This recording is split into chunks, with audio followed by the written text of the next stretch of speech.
नहीं आ रहा क्या? अरे आ रहा होगा वॉइस, तुम्हारे पास वॉल्यूम थोड़ा सा इंक्रीज करो, आपको आवाज भी आने लग जाएगा। थोड़ा सा इंक्रीज करो बेटा आवाज को, थोड़ा सा बढ़ाओ उसको, आवाज नहीं लग जाएगा। अरे आ गया होगा, तुमने आवाज नहीं बढ़ाया होगा, बढ़ाओ आवाज, थोड़ा सा आने लग जाएगा। तो सुनो मेरी बात, मैं क्या कह रहा था। मैं अगेन आपसे स्वागत करता हूं निम्बस लर्निंग के इस प्लेटफॉर्म पर। हम अगेन स्टार्ट कर रहे हैं गेन टुगेदर को। चलो गुड इवनिंग बेटा, good evening, good evening. Sir एक क्वेश्चन भेजा था व्हाट्सएप पर। मनोज बेटा तुम्हारे साथ यहाँ पर ही खड़े रहते हैं पूरे दिन, तुम बताओ क्वेश्चन कब देखे तुम्हारा?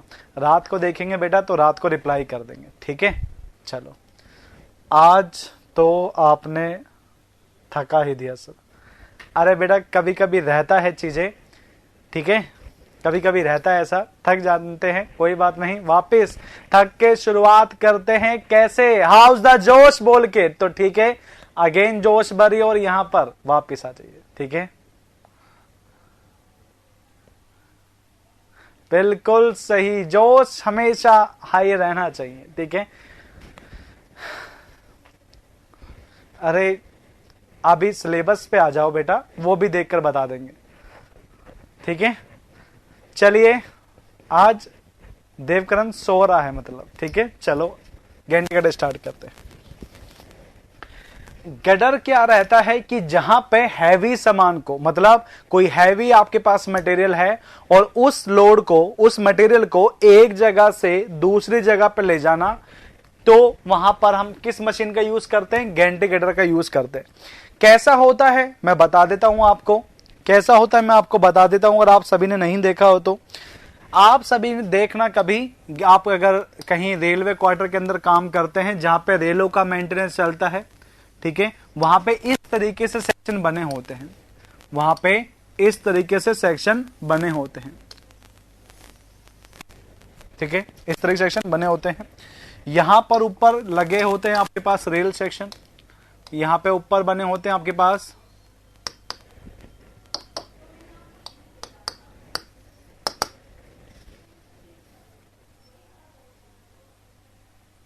दोपहर में रेस्ट। क्या होता है ये, क्या होता है ये रेस्ट? पता नहीं बेटा, हमें देखा नहीं कभी, कहां पे करते हैं, कहां करते हैं बताओ तुम लोग। मैंने तुम्हें पहले ही कहा था कि बैक टू बैक क्लास लगी रहती है, तुम्हारे लिए टाइम निकाल लेते हैं थोड़ा सा।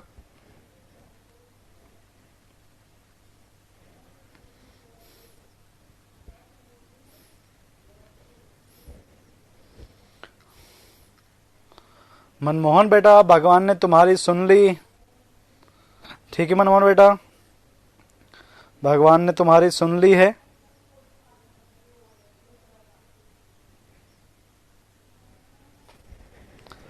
ठीक है चलो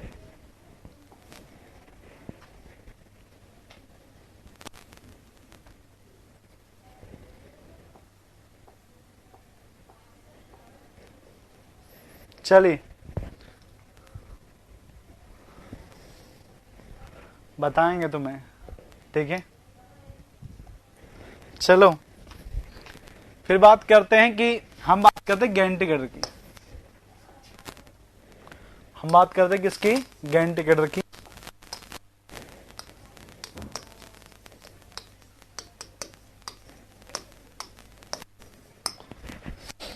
कैसा होता है चलो दिखाते हैं तुम्हें।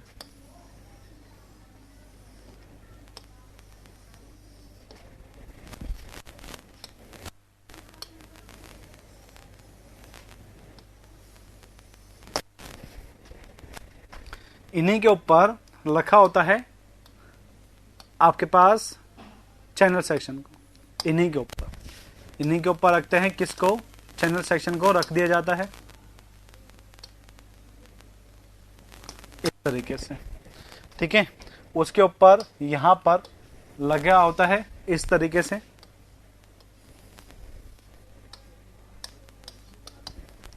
इस तरीके से, इस तरीके से, इस तरीके से,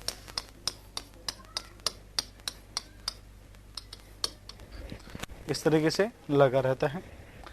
इसी के ऊपर लगी होती है आपके पास ट्रॉली, जो इस तरीके से ले जाती है, मूव करती है। यहाँ पे व्हील होते हैं, ठीक है, यहाँ पे हुक लटका रहता है यहाँ पर, ठीक है। तो ये जो चीज होती है इससे बोला जाता है आपके पास क्या, गर्डर। इसे क्या बोला जाता है, गर्डर बोला जाता है, ठीक है। थोड़ा सा यहाँ पर, ठीक है, यहाँ पर चैनल सेक्शन लगाते हैं, उसके बाद आपके पास रखते हैं इसको।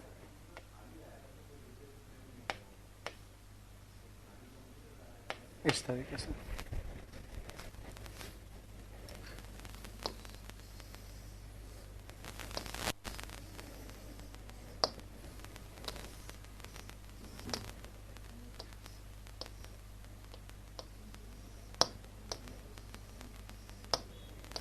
इस तरीके से, ठीक है।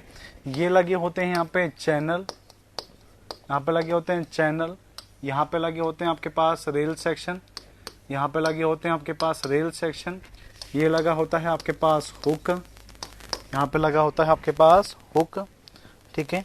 इसे बोलते हैं आपके पास, ठीक है, इसे बोलते हैं आपके पास क्रैब, इसको बोलते हैं यहाँ पे क्रैब। बस यहाँ पर इस तरीके से रहता है। मेट्रो वर्कशॉप में था, बिल्कुल सही, बिल्कुल सही, हाँ हाँ हाँ, वही जो तुम कह रहे, ठीक है मनमोहन बेटा, जो तुम कह रहे वही, ठीक है। तो मैं क्या कह रहा था कि यहां पर ये आपके पास होता है गैंटी गर्डर, जहां पर आपके पास क्या रहता है कि जहां पे ट्रेनों का मेंटेनेंस चलता है ना, तो ट्रेन को प्लेटफॉर्म से उठाकर सर्विस वर्कशॉप पे रखने के लिए इस गटर का यूज करा जाता है। मेट्रो के अंदर भी सेम रहता है, आपके पास यहाँ रेल से उठा के सर्विस सेंटर पे मतलब वर्कशॉप पे रखा जाता है। तो वहां पे जहां पे हैवी अमाउंट ऑफ सामान रहता है ना, वहां पर गैंटी गटर का यूज करते हैं। ये व्यू सामने से है, अगर मैं इसको टॉप से दिखाना चाहूंगा ना, तो पता ही आपको कैसे दिखेगा। अगर बेटा मैं आपको टॉप से दिखाना चाहूंगा तो पता है आपको व्यू कैसे दिखाई देगा, ठीक है। ये आपके पास व्यू कुछ ऐसे दिखाई देगा, इस तरीके से, इस तरीके से दिखाई देगा।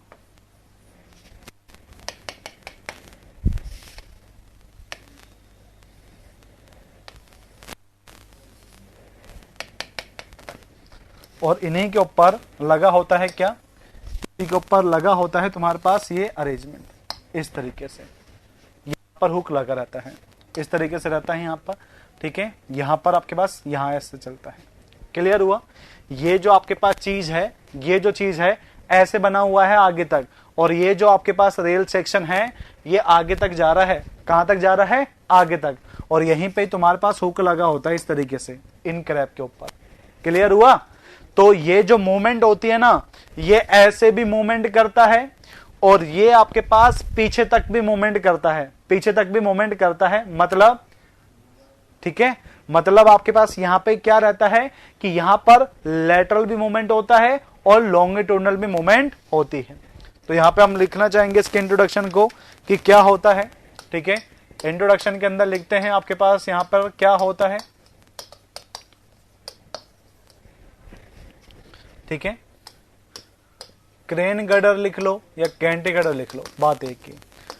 Crane girder is designed for, crane girder designed for transverse and longitudinal transverse and longitudinal transverse and longitudinal transverse loading and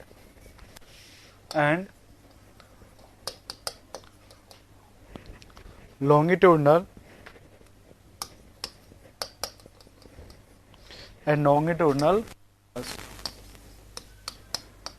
and lateral thrust इन तीनों के लिए डिजाइन करते हैं। सेकंड आपके पास क्या रहता है, due to lateral thrust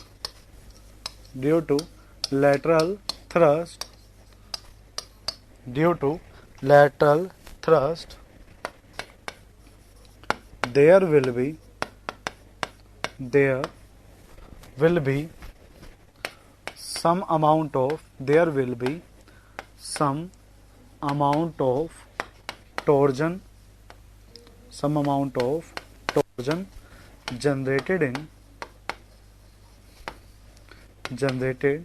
in the beam. देखिए अब क्या कह रहा है। हाँ बिल्कुल सही होता है। पहले बात क्या कह रहा है कि जो एक क्रेन गडर है हम किस किस के लिए डिजाइन करते हैं, ट्रांसवर्स लोडिंग मतलब इस डायरेक्शन में, लॉन्गिट्यूडनल थ्रस्ट मतलब लंबी डायरेक्शन के अंदर, और लेटरल थ्रस्ट मतलब ये यहां से लगा होता है तो यहां से भी एक थ्रस्ट लगता है साइड से, ठीक है। इस डायरेक्शन में मूवमेंट होता है, इस डायरेक्शन में मूवमेंट होता है, और साइड से एक लेटरल थ्रस्ट भी लगता है। ये लेटरल थ्रस्ट के कारण से ही यहां पर एक अमाउंट का टॉर्जन जनरेट होता है। यहां पर एक साइड में आपके पास लेटरल थ्रस्ट के कारण से ही एक कुछ अमाउंट ऑफ टॉर्जन जनरेट होता है। ये टॉर्जन आपके पास करता क्या है, चीजों को बिल्कुल मोड़ देता है, मतलब टॉर्जन के कारण से टिल्ट और ट्विस्ट कर देता है, जिस कारण से मेंबर के फेल होने के चांसेस बढ़ जाते हैं। तो यहां पर डिजाइनिंग लोड से उससे ज्यादा के लिए करता है, मतलब यहां पर अगर लोड 100 आ रहा है ना तो मैं इसको डिजाइन 150 के लिए करूंगा, क्योंकि यहां पर एक लेटरल थ्रस्ट भी लगता है, और उस लेटरल थ्रस्ट को कम करने के लिए यहां पर यूज किया जाता है एक नाम जिसका नाम है इंपैक्ट फैक्टर। तो लेटरल थ्रस्ट को आपके पास हटाने के लिए एक नाम यूज करते हैं इंपैक्ट फैक्टर, वो मैं इसके बाद बताता हूं, जब तक आप इसको नोट करिए।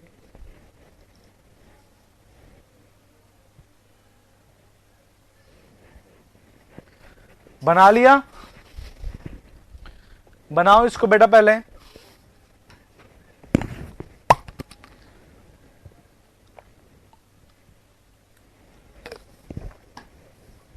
यहां से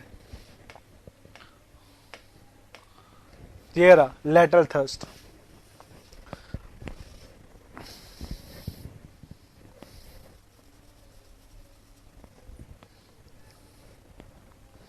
ठीक है मनमोहन बेटा।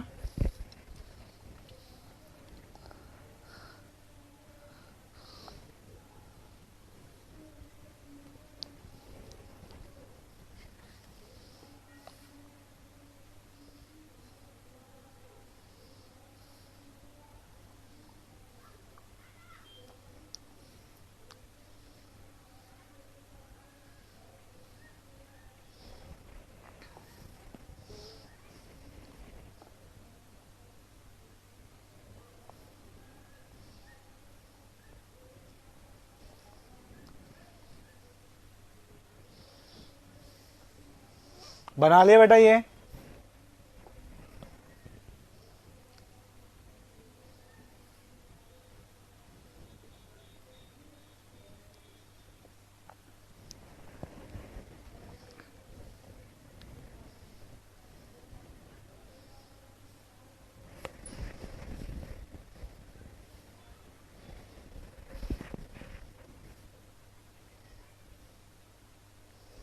हाँ बेटा आज खत्म हो गया बीएमसी का क्रैश कोर्स, जिसमें 13 लेक्चर लगे हैं, कहीं जाकर 13 लेक्चर लगे हैं, और उसमें खत्म हो चुका है पूरा।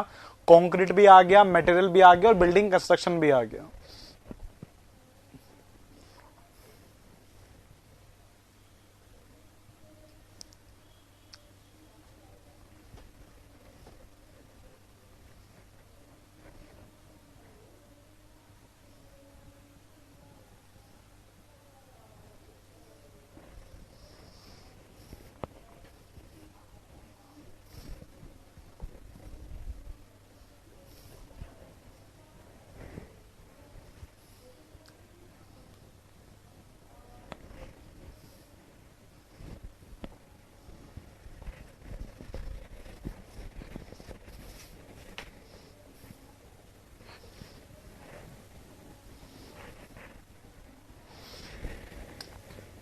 मैंने क्या बताया था, इम्पैक्ट फैक्टर, इसके बारे में बात करते हैं, ठीक है। Impact factor convert dynamic loading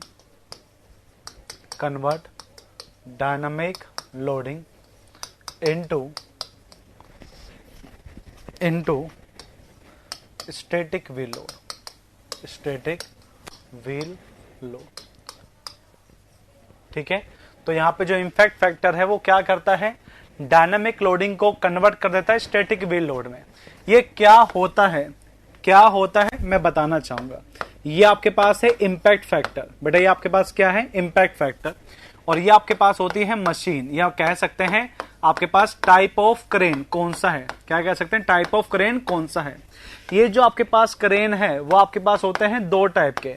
एक तो आपके पास होता है मैनुअली ऑपरेटेड, एक आपके पास क्या होता है, manually operated. Manually operated crane के अंदर आपके पास क्या होता है वो भी मैं आपको बताना चाहूंगा। वैसे पहले एक बात बाद में करेंगे, इसके लिए लेते आ जाता है 10%। और दूसरा आपके पास क्या होती है, इलेक्ट्रिकली ऑपरेटेड। क्या होते हैं, इलेक्ट्रिकली ऑपरेटेड। इलेक्ट्रिकली ऑपरेटेड जो आपके पास क्रेन है वो आपके पास कितना होता है, 25%। अब आपके पास क्या होता है कि जो मैं आपके पास लेटरल थ्रस्ट की बात कर रहा था, लेटरल थ्रस्ट की मैं बात कर रहा था, वो होता क्या है, लोडिंग है, मतलब ये लोड लेके चल रहा है और हैवी लोड है। हैवी लोड को जब रोकते हैं ना, तो जब रुकता है ना तो वो ऐसे मूव करता है। जब आपके पास लोड जा रहा है और जाके जब रोकेगा तो वो ऐसे मूव करेगा। जब वो ऐसे मूव करता है ना तो वहां पे साइड से एक लेटरल थ्रस्ट जनरेट होता है, जिसको काउंटर एक्ट करने के लिए मैं यहां पे यूज करता हूं इंपैक्ट फैक्टर को। इंपैक्ट फैक्टर क्या करता है, जो ये डायनामिक लोडिंग है ना इसको कांस्टेंट लोड में चेंज कर देगा। मतलब इंपैक्ट फैक्टर क्या करेगा, जो डायनेमिक के कारण से लोड आ रहा है उसको किस में चेंज कर देगा, स्टैटिक में। तो मैंने क्या कहा था कि जो 100 लोड आ रहा है तो उसके कारण 150 के लिए डिजाइन कर दो, वही होती है। तो मतलब जब मैनुअली ऑपरेटेड होता है ना, मैनुअली के अंदर क्या होता है कि आपके पास ऐसे आपके पास व्हील होता है, ऐसे आपके पास व्हील होता है, तो इस व्हील की हेल्प से इसको चलाया जाता है। अगर तुम्हें यहां चलना है तो व्हील को ऐसे घुमा दो, तुम्हें आगे चलना है तो व्हील को ऐसे घुमा दो, समझे। तो ये मैनुअली ऑपरेटेड है। क्यों, इससे कम क्यों भाई, अगर तुम्हें रोकना होगा, अगर तुम्हें इसको रोकना होगा तो तुम इसको धीरे धीरे घुमाने लग जाओगे, और जब पता है दूर जाना है तो तेज तेज घुमाते रहोगे। बट मैकेनिक इलेक्ट्रिकली में क्या होता है, इलेक्ट्रिकली में सिर्फ दो आपके पास बटन होते हैं, एक ग्रीन होता है एक रेड होता है। ग्रीन दबा दोगे चल देगा, रेड दबा दोगे रोक देगा। तो जब तुम दबाते हो ना रेड वाला बटन, तो इलेक्ट्रिकल मशीन में क्या होता है, चल रहा है, रेड दबा दिया ऐसे, तो इंपैक्ट यहां पर ज्यादा आता है, इस कारण से वैल्यू ज्यादा ले लिया। क्लियर हुआ, क्लियर हुआ बेटा। बीएमसी के शॉर्ट नोट्स प्रोवाइड करवा दोगे क्या? अरे बेटा पाप लगेगा, खुद के बनाया करो, कितनी बार कहा है मैंने, सबके नोट्स अलग अलग होते हैं। मैं दूसरे बच्चों से मंगवाऊंगा, मैं चाहता हूं कि तुम उसको देखो वीडियो को, और वीडियो को देख के खुद के नोट्स बनाओ। राम बेटा वो वीडियो से मैं कह रहा हूं तुम्हारे 20 नंबर बन जाएंगे, अगर तुमने पढ़ ली तो अच्छे से।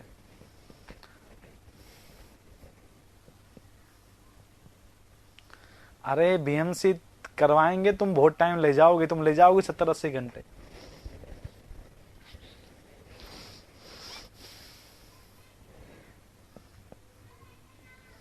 कल स्टील लास्ट है सर। अरे प्लास्टिक एनालिसिस बच रहा है, अरे तो भी करवाएंगे सुधी बेटा, तुमसे बैठ कहां जाएंगे, करवाएंगे। नोट कर लिया था क्या, नोट कर लिया था क्या आप लोगों ने?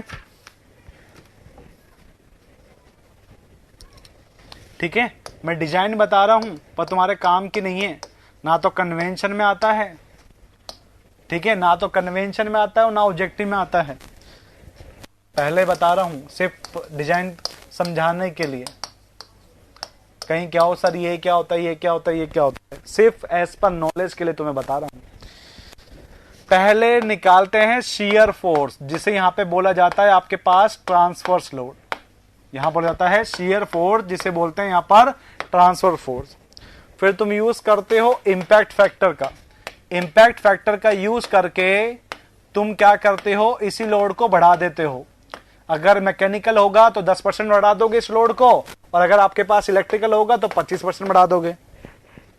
फिर तुम्हें पता है कि मैक्सिमम बेंडिंग मोमेंट कितने पर आएगा, WL²/8 पर आएगा, तुम यहां से बेंडिंग मोमेंट निकाल लोगे।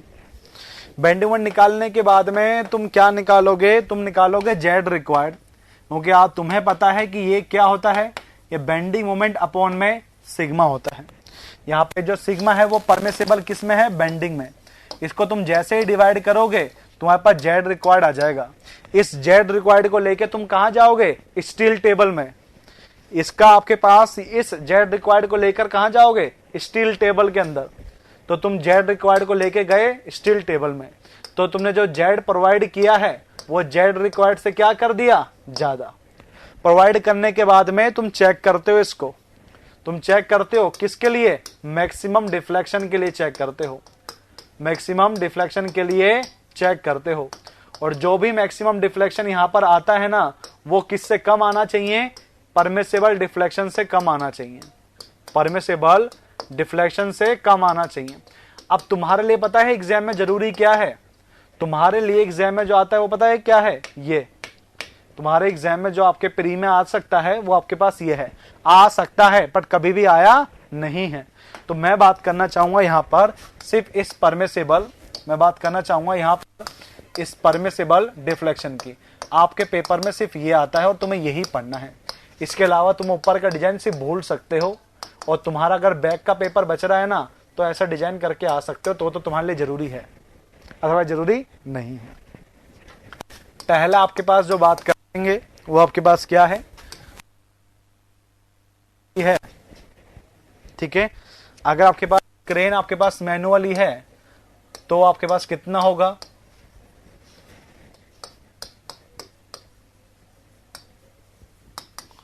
L/500। ये परमिसिबल डिफ्लेक्शन है यहां पर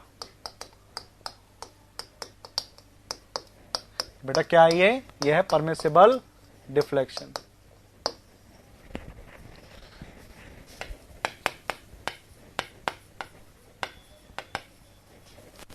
electrically operated crane up to 500 kilo newton capacity. कितनी कैपेसिटी है इसकी, 500। ये वाला आपके पास कोई यूपीपीएससी का पेपर हुआ था उसमें पूछा था ये वाला सेकंड वाला। तीसरा क्या है, electrically operated crane, electrical for greater than 500 kilo newton capacity. कितना होता है, L/1000। ये रहा आपके पास डिफ्लेक्शन। मैनुअली है तो L/500, इलेक्ट्रिकली जिसकी कैपेसिटी कितनी है 500 तक, तो कितना डिफ्लेक्शन आ सकता है, L/750। और अगर कोई इलेक्ट्रिकली क्रेन है और 500 से ज्यादा है और आपके पास ये कैपेसिटी 500 किलो न्यूटन से ज्यादा है तो आपके पास L/1000। यहां पे आपके पास क्या है, L बेटा आपके पास होता है स्पान ऑफ गर्डर होता है, हॉरिजॉन्टल वाला, जिसे तुम हॉरिजॉन्टल वाला कहते हो, ठीक है। चलो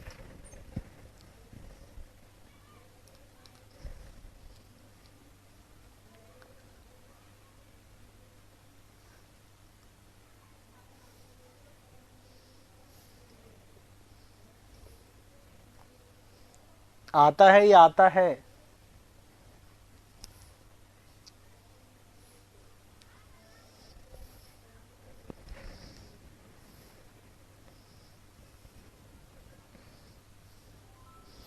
बना लिया आप सभी ने,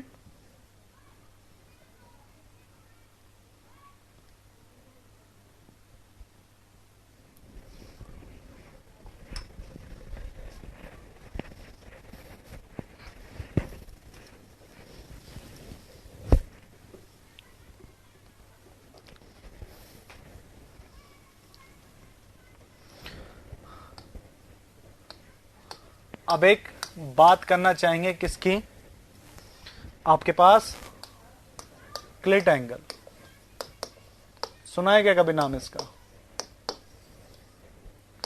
क्लिट एंगल का नाम सुना आप लोगों ने,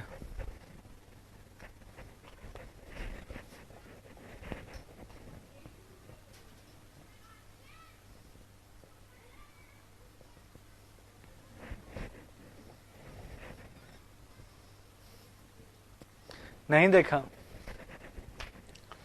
कभी हिंज कनेक्शन सुने, हिंज कनेक्शन कभी हिंज कनेक्शन सुने? तो कभी पूछा सर से कि सर हिंज कनेक्शन कैसे बनते हैं?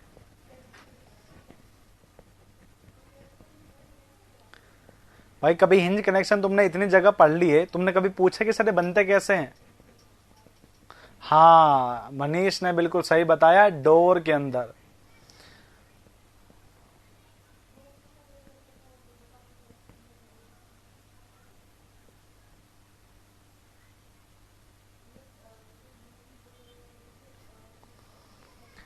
अरे गेट के अपने कनेक्शन देखे हैं आपने? कब्जे जिसे बोलते तुम लोकल लैंग्वेज में, वो क्लिट एंगल ही होते हैं, ठीक है? जो गेट के जो कब्जे होते हैं उन्हें ही क्लिट एंगल बोलते हैं। उन वही पूरे दुनिया में सिर्फ वही कनेक्शन ऐसे हैं जो हिंज कनेक्शन बना सकते हैं, इसके अलावा कोई कनेक्शन ही नहीं है,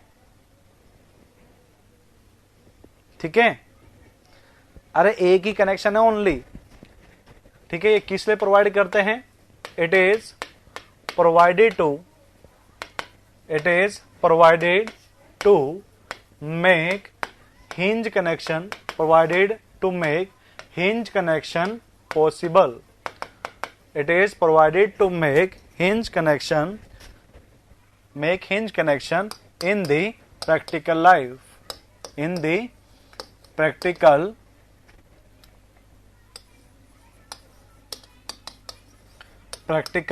लाइफ। ओके, तो एक यही कनेक्शन है जो आपके पास बना सकते हैं, इसके अलावा आपके पास कोई सी भी चीज नहीं है जो हिंज कनेक्शन को आपके प्रैक्टिकल लाइफ में, मतलब कि आपके डेली लाइफ में उसको पॉसिबल बना सके। याद रखना, गेट जाके देख लेना, गेट पे कब्जे लगे होंगे, उन्हीं को बोलते हैं। इस टाइप से आपके पास बने होते हैं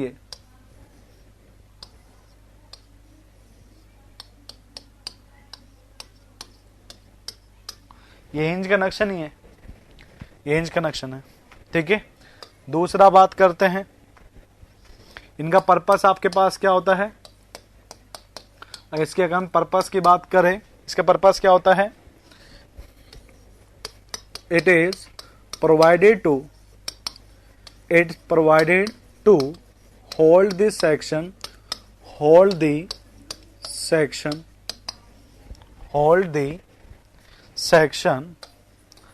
at their position, सेक्शन को अपनी जगह पे सिर्फ रखने के लिए ये प्रोवाइड किया जाता है। हाँ, सॉकेट एंड स्पीकर जॉइंट, बिल्कुल सही, ठीक है? वो भी आपके पास एक जॉइंट होता है ऐसा ही, इसी तरीके का होता है इन जैसे ही। तो इनका पर्पस क्या है? सेक्शन को होल्ड करना। जैसा कि मैं आप सभी को बता चुका था कि जहां पे ये लाइन आ जाती है ना कि सेक्शन को रोकने के लिए प्रोवाइड करता हूं, तो तुम किसी भी विड्थ हो, किसी भी थिकनेस का प्रोवाइड करोगे पैसा बचाने के लिए, तो वहां पर, तो बेटा वहां पर हम मान के चल लेते हैं कि ये कुछ लोड लेता है। जो कुछ लोड लेता है तो उसके लिए डिजाइन करना पड़ेगा। इसी कारण से इसका क्रॉस सेक्शन एरिया निकालने के लिए मोस्ट इंपोर्टेंट बात कर रहा हूं मैं आपसे, बना लिया क्या पहले? ये बताओ पहले बना लिया क्या इतना?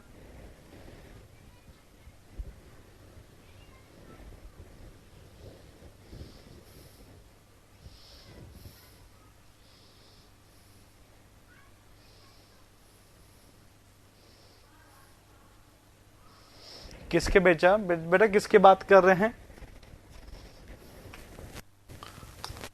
नोट करके लिखना।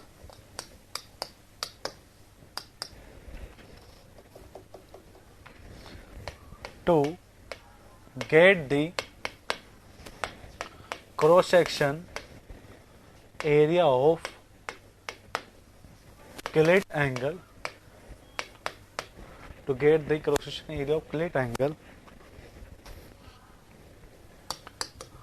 it is assumed that 50% of applied load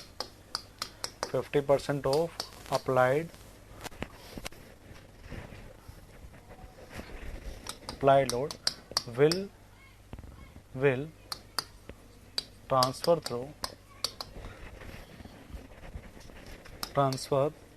through clit angle,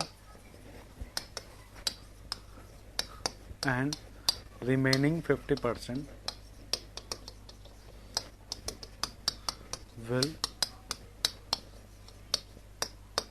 transfer through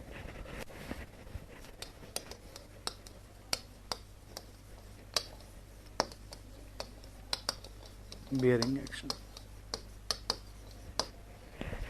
ठीक है, तो मैं आपसे एक 3 चीजें पूछना चाहता हूं।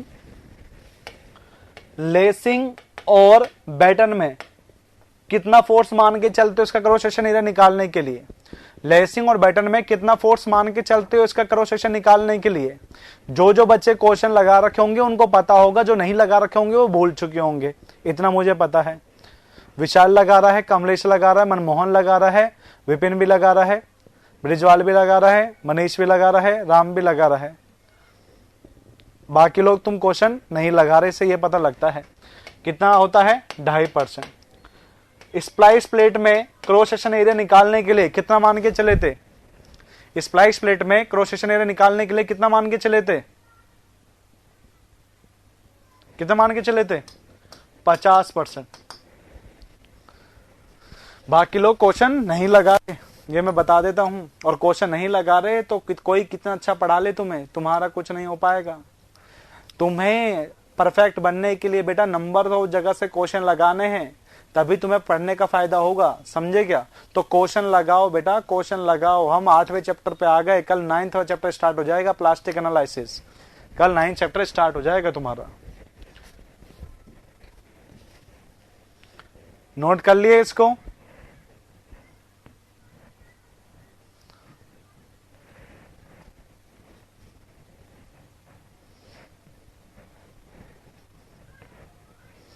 आपने बताया था कि यदि शैंक में लगेगा तो इकोनॉमिकल होगा, बट सर नेट एरिया तो शैंक कम होता है। बट सर नेट एरिया तो शैंक कम होता है ना।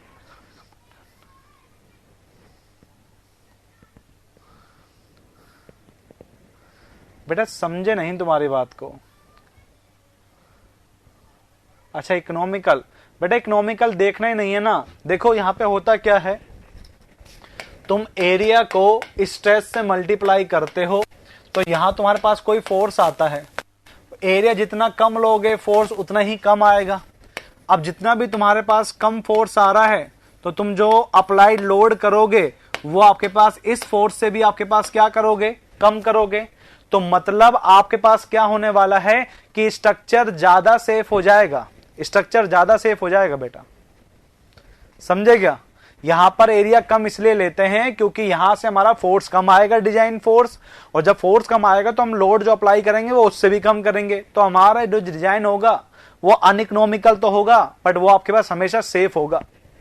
ठीक है, पैसा होता है तभी स्टील स्ट्रक्चर पे तुम आए हो, अगर पैसा नहीं होता तो तुम प्री स्ट्रेस से काम चला चुके होते। ठीक है, अब एक इंपॉर्टेंट टॉपिक आ रहा है जिसका नाम आपके पास होता है, जिसके हम बोलते हैं बेस प्लेट। क्या बोलते हैं? Base plate. क्या बोलते हैं? इन्हें बेस प्लेट बोलते हैं।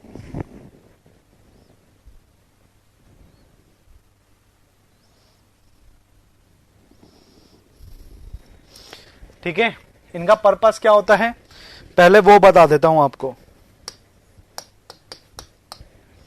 It is used to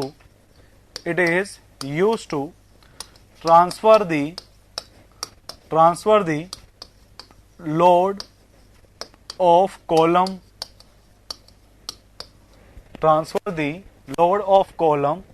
to the concrete uniformly। अब बात आता है कि सर ये लोड ऑफ कॉलम को कहां पे ट्रांसफर कर रही है? कंक्रीट पर। कैसे? सेफ्टी कम फर्स्ट, बिल्कुल सही। कैसे? अब अच्छे से देखना। आप सभी ने जियो के टावर देखे हैं क्या? आप सभी ने जियो के टावर देखे हैं? एक बात बताओ, आप सभी ने जियो के टावर देखे हैं क्या? बताओ, देखे हैं या नहीं देखे? देखे हैं, अच्छी बात है। ये तुम्हारे पास कंक्रीट है, ये तुम्हारे पास नीचे कंक्रीट का बड़ा सा बना होता है। देखना जाके आज दोबारा देखना, नीचे ऐसे कंक्रीट का बना होगा। ठीक है, इस तरीके से कंक्रीट का बना होगा। क्या? स्लैब बना होगा, कंक्रीट प्लेटफॉर्म। ठीक है, अब क्या करते हैं, इसके ऊपर रख दिया जाता है पहले तुम्हारे इसको बेस प्लेट को ऐसे रख दिया जाता है। ठीक है, ये तुम्हारे पास क्या है बेटा, ये तुम्हारे पास है तुम्हारी बेस प्लेट। क्या है? Base plate. हाँ, और यहां पे तुम्हारे पास होता है कॉलम, इस तरीके से कॉलम होता है इस तरीके से। और यहां पर क्या किया जाता है कि यहां पर एंगल की हेल्प से इनको कनेक्ट कर दिया जाता है इस तरीके से, ऐसे ऐसे ऐसे ऐसे, इस तरीके से।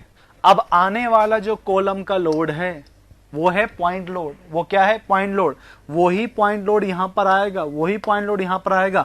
यही पॉइंट लोड जब इस प्लेट पर आएगा तो यहां पर यहां पर यहां पर यहां पर यहां पर यहां पर यहां पर आ रहा था पॉइंट लोड, आ रहा था पॉइंट लोड, बट उसको कैसे ट्रांसफर कर दिया? यूनिफॉर्मली। कैसे ट्रांसफर कर दिया? यूनिफॉर्मली। ठीक है, क्लियर हुआ? तो बेस प्लेट का काम क्या होता है कि कॉलम के लोड को कंक्रीट पे यूनिफॉर्मली ट्रांसफर करने के लिए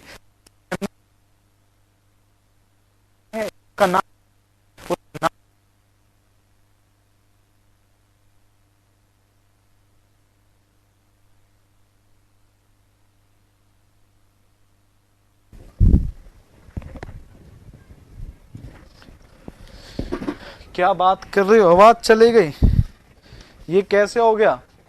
वॉइस नहीं आ रहा क्या?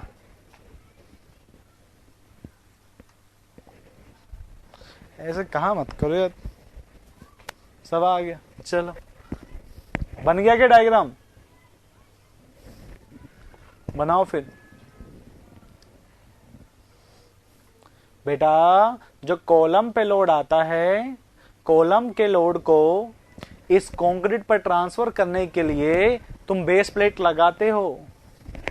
जो कॉलम का लोड है उसको कंक्रीट पे ट्रांसफर करने के लिए तुम बेस प्लेट लगाते हो। ठीक है, तो यहां पे यही लिखा है, transfer the load of column to the concrete uniformly. बना लिया आप सभी ने डायग्राम?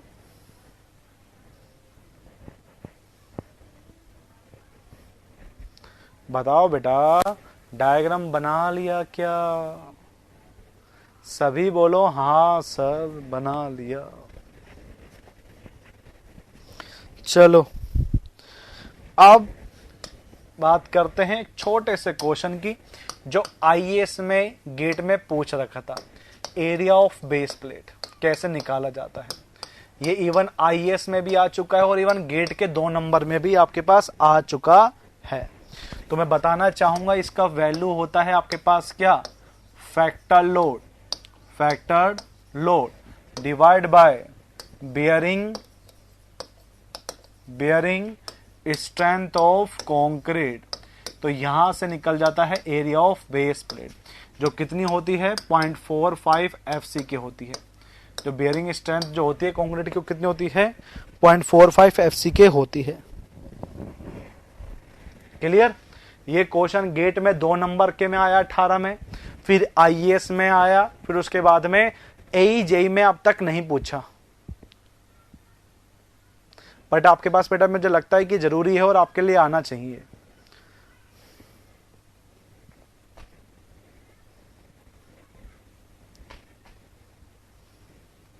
बना लिया इसको?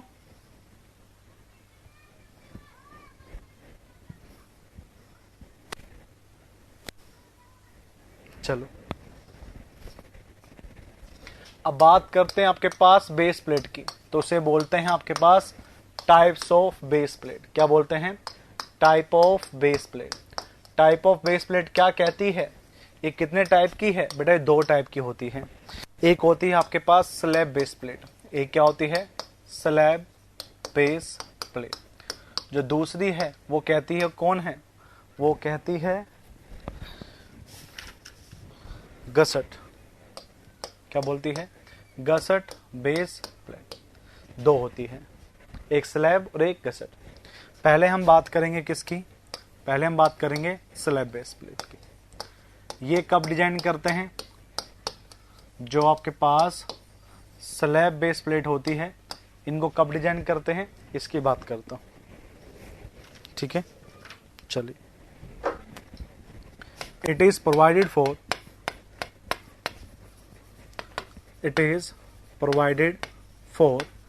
axial load, it is provided for axial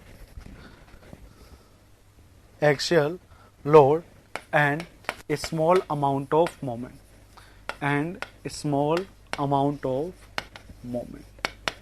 तो याद रखना ये जो प्लेट है ये तब यूज करोगे जब लोड कम आ रहा हो। हाँ वो भी पढ़ेंगे ना, वो भी पढ़ेंगे, सब पढ़ाएंगे तुम्हें, चिंता मत करो।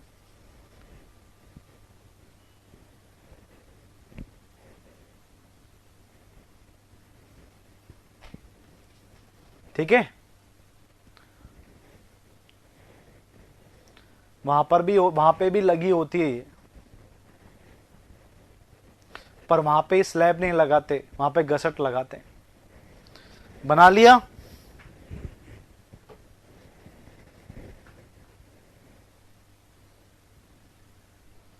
बना लिया क्या बेटा? चलो, और दूसरी आपके पास होती है गसट। दूसरी कौन सी होती है? गसट बेस प्लेट। ये कब यूज करते हैं, इनकी बात कर लेते हैं। यहां पर सब कुछ सेम आएगा। It is provided for axial load, ये सब सेम आएगा यहां तक। एंड बस यहां पर आपके पास क्या लिखा जाएगा, यहां पर and heavy amount of moment.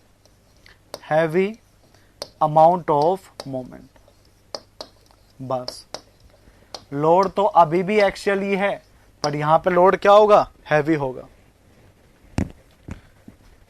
यहां से स्टार्ट कर देना। For heavy axial load and heavy amount of moment. यहां पे जो लोड है वो भी हैवी आने वाला है, और जो मोमेंट है वो भी आपके पास कैसे आने वाला है? हैवी। अगर लोड स्मॉल अमाउंट में आ रहा है तो स्लैब, और ज्यादा अमाउंट में आ रहा है तो गसट।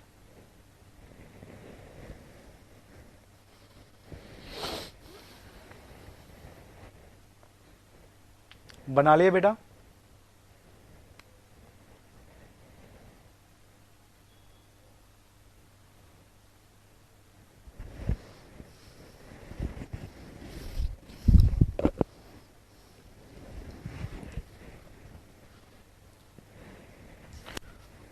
चलो नोट करके लिखना। अगर मिनिमम थिकनेस की बात करें, मिनिमम थिकनेस ऑफ गसट प्लेट वो कितनी होती है? Is 12 mm। Minimum thickness of गसट plate is 12 mm। ठीक है, जो आपके पास गसट प्लेट की मिनिमम थिकनेस की बात करें तो कितने ली जाती है डिजाइनिंग के अंदर? 12 mm ली जाती है।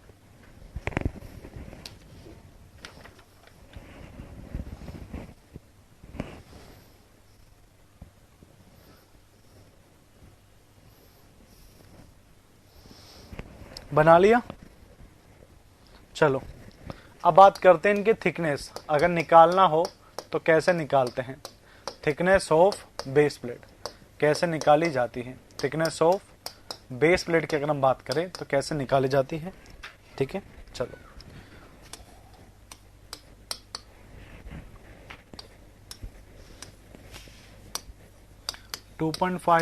W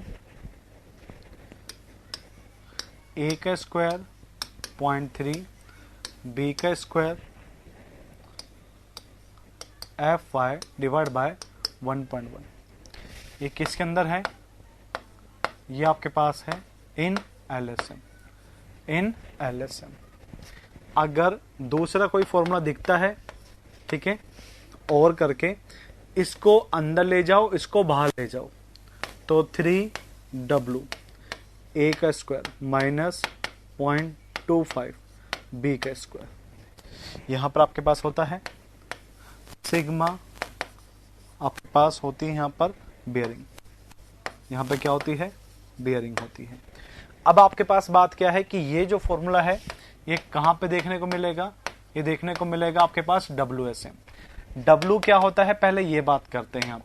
यहां पे W का मतलब आपके पास क्या है? यहां पे जो लोड आ रहा है जिसे हम क्या बोलते हैं?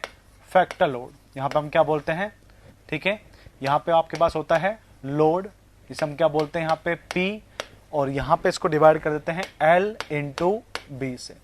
अगर आपके पास LSM है तो बेटा जो लोड होगा वो कौन सा लोड होगा, फैक्टर लोड होगा। और अगर WSM है तो यही लोड आपके पास कौन सा होगा, हाँ अंदर आपके पास 2.5 है और वहां 2.5 है, ठीक है। तो अगर आपके पास LSM के अंदर बात करते हैं तो लोड कौन सा होगा आपके पास, डिजाइन लोड मतलब फैक्टर लोड। और बात करते हैं WSM तो लोड कैसा होगा आपके पास, वहां पे ओनली वर्किंग लोड लिया जाएगा, ठीक है। L और B क्या होती है मैं अभी बताऊंगा थोड़ी देर में, ठीक है। जो सिग्मा आपके पास बियरिंग आ रहा है ये आपके पास क्या होती है, इसके बारे में बात करते हैं। सिग्मा बियरिंग का मतलब होता है 0.75 Fy। तो ये कितना निकल के आएगा अगर 0.75 Fy करोगे तो, ठीक है।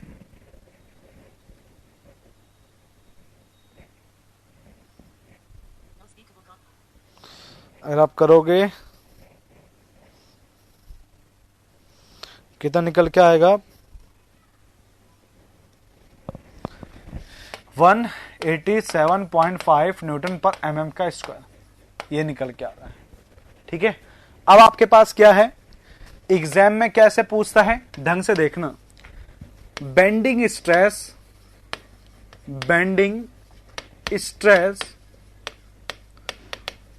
इन दी स्लैब बेस प्लेट। अब तुम्हें पता है बेंडिंग स्ट्रेस कितनी थी, बेंडिंग स्ट्रेस 0.66 Fy थी। तो तुम क्या करोगे, तुम 0.66 Fy करोगे जो कितनी आएगी 165 आ जाएगी, कितनी आ जाएगी 165 न्यूटन पर mm आ जाएगी। और जबकि मैंने आपको क्या लिखवाया है कि यहां पे जो डिजाइनिंग स्ट्रेस है वो क्या है, बियरिंग। तो बेटा याद रखना वो बार बार कहेगा bending stress in slab base plate, तो बेटा वो बियरिंग के लिए डिजाइन की जाती है, बट वो कंफ्यूज करने के लिए क्या कहता है, bending stress in slab base plate, bending stress, but वो होगी कौन सी, बियरिंग। तो बेटा प्लीज ये गलती मत करना। अरे तुम्हें आज मिला, मुझे बहुत पहले ही मिल गया था क्वेश्चन, पता है। और गलतियां जो स्टूडेंट से होती है वो भी मुझे भेजते हैं कि सर बेंडिंग लिख रखा है। बेटा बेंडिंग जरूर लिखता है, बट ये देखो ना तुम स्लैब बेस प्लेट को डिजाइन किसके लिए करते हैं, डिजाइन किसके लिए करते हैं, तो गलती नहीं करना है। वो बोलेगा बेंडिंग, पर तुम समझदार हो, तुम्हें कौन सी स्ट्रेस पे क्लिक करना है, बेयरिंग वाली पर। समझे क्या, हाँ तो बोल दो बेटा।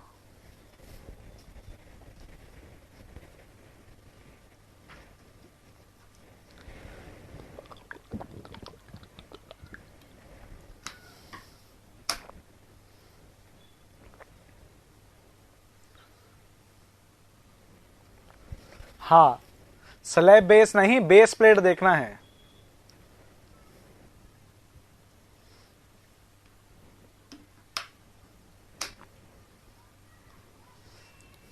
बेटा आज जाके मैं कह रहा ना टावर देखना ना, टावर आज जाके जियो के टावर देख लेना, तुम समझ जाओगे।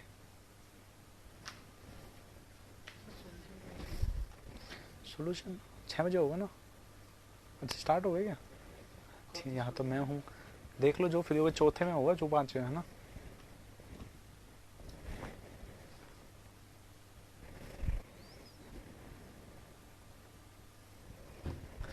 ऊपर होती है, ऊपर बताए ना, देखो ये डायग्राम तुम्हारे लिए डायग्राम बनाया था बेटा, ये रहा, यहां पे होता है तुम्हारे पास, ये ऐसे होती है, ये होता है ग्राउंड लेवल, इस तरीके से रहता है, ठीक है संजय बेटा, ऐसे होता है। हाँ तो बोल दो बेटा संजय, हाँ तो बोल दो एक बार।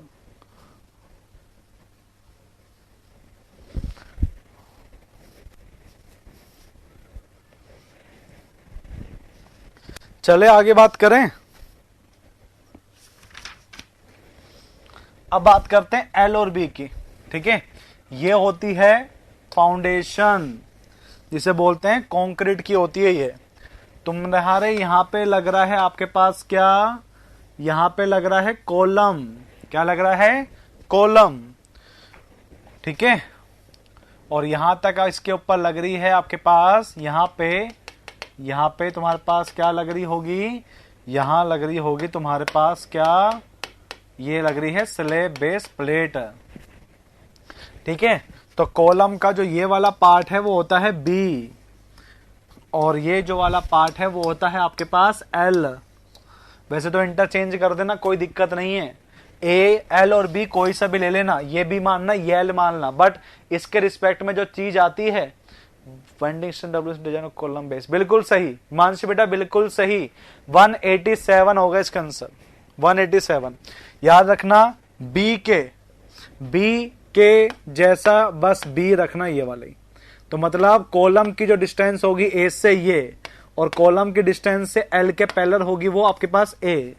ठीक है, तो रखना एल के जो पैरेलल है, एल के जो पैरेलल लेना है वो आप क्या लेना, ए को, और जो बी के आपके पास पैरेलल लेना है वो आपके पास किसको लेना है, स्मॉल बी को, बस खत्म।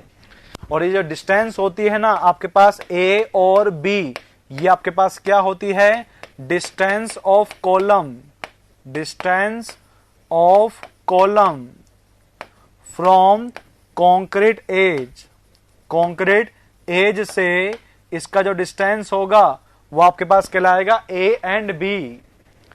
ठीक है हिमांशु बेटा, बता दिया मैंने, 187 है इसका आंसर जो आप पूछ रहे हैं। गसट प्लेट कैसी होती है बेटा, गसट प्लेट जैसी होती है, मतलब जो बेस प्लेट है ना वैसी ही होती है, बस जो बेस प्लेट है वैसी ही होती है। मैं अभी दिखा दूंगा आपको, बस उसकी थिकनेस ज्यादा होती है एज कंपेयर टू स्लैब के। संजय बेटा बेस प्लेट जैसी होती है, बस उसकी थिकनेस ज्यादा हो जाती है स्लैब के कंपेयर में।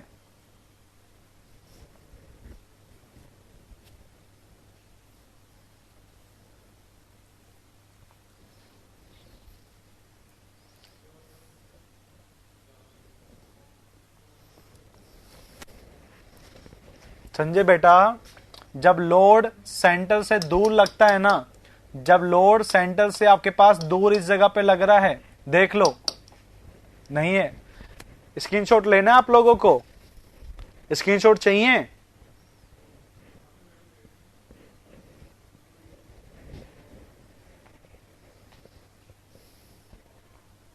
सुदीप मांग रहा है भाई, सुदीप ने हाँ करा है, सुदीप के लिए मना नहीं कर पाएंगे, सुदीप के लिए मना नहीं कर पाएंगे भाई, समझो। ठीक है, सुदीप के लिए मना नहीं कर पाएंगे। सुदीप पहला, सुदीप भाई सेकंड, थर्ड,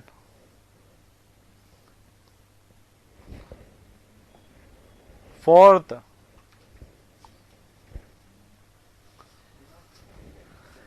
फिफ्थ,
ये हो गया सभी का? अरे बंद की लाइट तो खोल दो, अंधेरे में पढ़ाना पड़ेगा। चलो ठीक है, तो आगे स्टार्ट करते हैं। ठीक है, चलिए।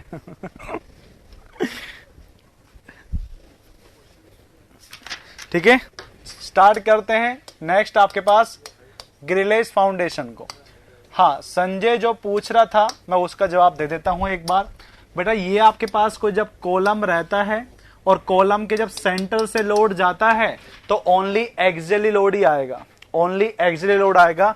जब सेंटर से लोड दूर जाता है तो ये आपके पास जनरेट होती है इसेंट्रिसिटी, और इस इसेंट्रिसिटी जितना दूर होगा उतना ही ज्यादा मोमेंट आएगा। मतलब जब आपके पास गसट प्लेट का यूज तब करोगे जब लोड के लग रहा है वो वहां पे इसेंट्रिसिटी अमाउंट में क्या होगी, ज्यादा होगी। क्लियर हुआ?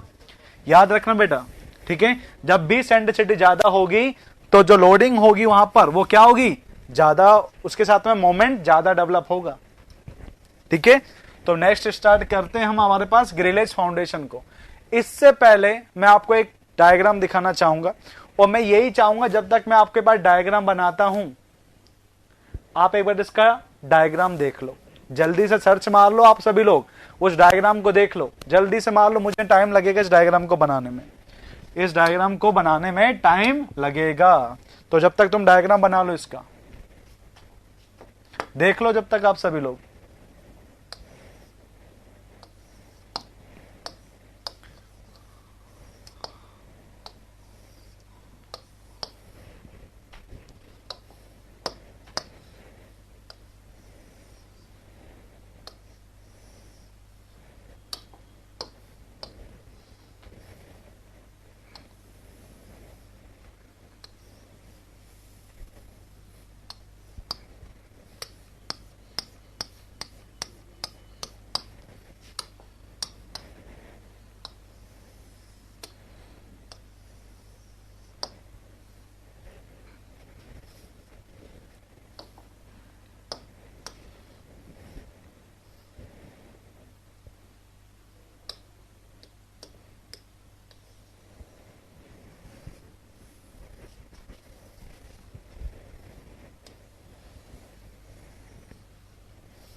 ये होती है, देख लिया आप सभी ने। हाँ, आई सेक्शन लगे होते हैं नीचे, जो आपके पास नीचे लगते हैं उन्हें बोलते हैं आपके पास लोअर टायर, और जो आपके पास ऊपर लगते हैं इन्हें बोलते हैं आपके पास अपर टायर। और इन्हीं आई सेक्शन का जो अरेंजमेंट होता है, इनको अपनी जगह पे रोकने के लिए बेटा, इनको अपनी जगह पर रोकने के लिए एक टाई बार से इनको बांध दिया जाता है सभी को, जो ये अपनी जगह से डिस्प्लेसमेंट ना करे। एक के ऊपर दूसरा ऐसे ही एक दूसरे के कितने एंगल पे लगा रखा है, राइट एंगल पे लगा रखा है, अगर आपने सभी ने देखा होगा तो। इसी के ऊपर लगा देते हैं किसको, ये आपके पास होती है बेस प्लेट। ये आपके पास क्या होती है, बेस प्लेट। और ये जो बेस प्लेट है वो कौन सी है, गसेट वाली। क्यों? क्योंकि बेटा यहां पे जो लोड आता है ना वो हैवी लोडिंग के लिए डिजाइन की जाती है। अगर हैवी लोड जब लगेगा और जब इसेंट्रिसिटी हुआ तो मोमेंट भी क्या आएगा, ज्यादा। तो यहां पर जो लोड आता है वो हैवी अमाउंट का आता है और हैवी मोमेंट आता है। तो यहां पे लगती है कौन सी, गसर प्लेट। और गसर प्लेट का जो अरेंजमेंट है वो इस एंगल के साथ में, वो इस एंगल के साथ में जोड़ दिया जाता है with the help of base plate. ये रहा, ये रहा, ये रहा, ये रहा, इस तरीके से कनेक्शन कर दिए जाते हैं।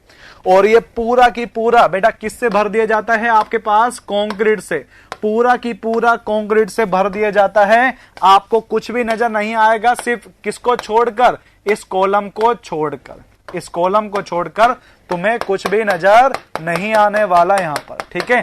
इस तरीके से बना होता है। बना लो डायग्राम, बना लो। उससे पहले बताना चाहेंगे यहां पर कि ग्रिलेज फाउंडेशन आपके पास कैसी है, इसकी बात कर लेते हैं।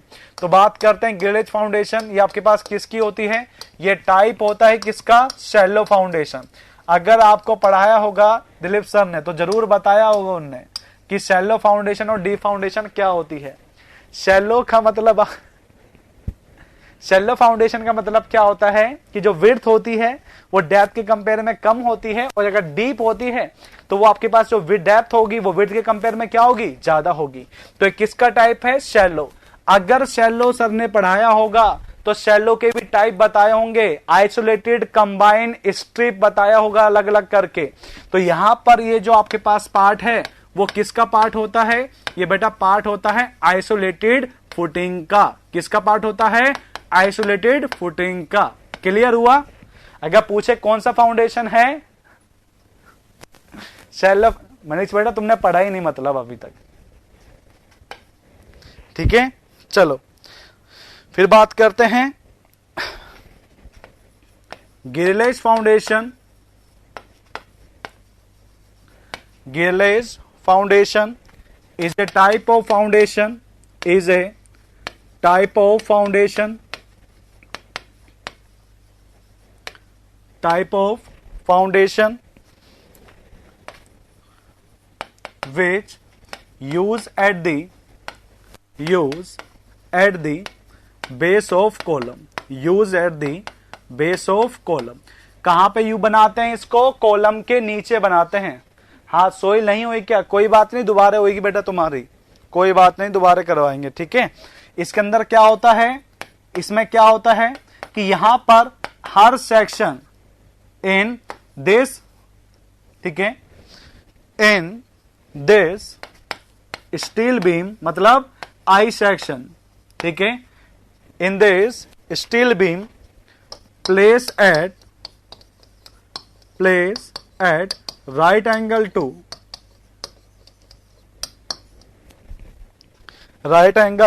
to each other, right angle to each other, ठीक है। while the beam encased in the concrete, encased in the concrete, मतलब अब देख लो यहां से क्या क्या कह रहा है। पहला, ये शैलो फाउंडेशन का पार्ट है और शैलो के अंदर भी पूछ ले तो आइसोलेटेड। दूसरी बात यहां पे क्या कह रहा है कि यहां पर ये कहां पे बनाई जाती है, बेस ऑफ कॉलम के वहां पर बनाई जाती है। मतलब जैसे ये कॉलम है, कॉलम के नीचे बनाएंगे। कैसा होता है यहां पे आई सेक्शन यूज करते हैं। क्या यूज करते हैं, आई सेक्शन को। नंबर्स ऑफ आई सेक्शन लगे होते हैं, एक ऐसे लगे होते हैं और एक इस तरीके से। तो मतलब एक दूसरे कितने पे एंगल पे हो गए, राइट एंगल। ये एंगल याद रखना कितने एंगल पे लगे हैं, राइट। ये 3 लाइनें हैं जो अंडरलाइन करी और यहीं से आपके पास क्वेश्चन बनता है बेटा। फाउंडेशन के अंदर अगर गिरले जाता है तो ये 3 लाइन आपके पास याद रखना। शैलो फाउंडेशन है, कॉलम के बेस पे लगती है, एंड तीसरा यहां पर आई सेक्शन को कितने एंगल पे लगाया जाता है, 90 डिग्री। क्लियर हुआ सभी को। हाँ तो बोल दो बेटा।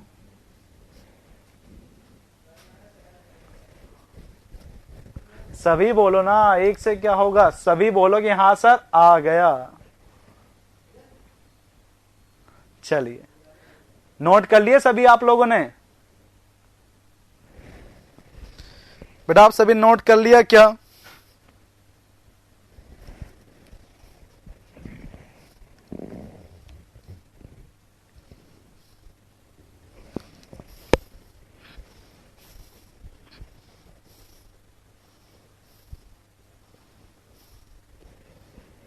हाँ, अब देखिए डायग्राम को। अब देखो क्वेश्चन यहां से क्या क्या पूछ सकता है। अगर हम क्वेश्चन की बात करें तो क्वेश्चन आपके पास क्या क्या आ रखा है, एक आई सेक्शन और दूसरे आई सेक्शन के बीच में, मतलब अगर हम यहां पे नोट करके लिखे इन चीजों को, क्योंकि तुम लोग कहोगे कि सर डायग्राम में नहीं दिख रहा, तो बेटा यहां पे लिख लेते पहले ही, ठीक है। Interval between two I section is 8 centimetre. कितना है आपके पास, 8 नहीं, ज्यादा हो जाए, 8 mm। कितना होता है, 8 mm। मतलब इन दोनों के बीच का जो गैप होगा वो कितना होगा, 8 mm होगा। ये जो यहां से आपके पास डिस्टेंस होती है ये होती है 150 mm, मतलब 15 सेंटीमीटर। और ये जो डिस्टेंस होती है यहां से ये आपके पास होती है 10 या फिर 100 mm मान लो, 100 mm, ठीक है, या बोझ ले देगा 10 सेंटीमीटर, ठीक है। सर आइए इस सेक्शन को पैरेलल है ना, हाँ कौन से बेटा, ये तो पैरेलल वाले हैं हो गए एक दूसरे के, और ये एक दूसरे के परपेंडिकुलर है। संजय बेटा इनकी बात नहीं कर रहा राइट एंगल पे, इन दोनों की बात कर रहा हूं।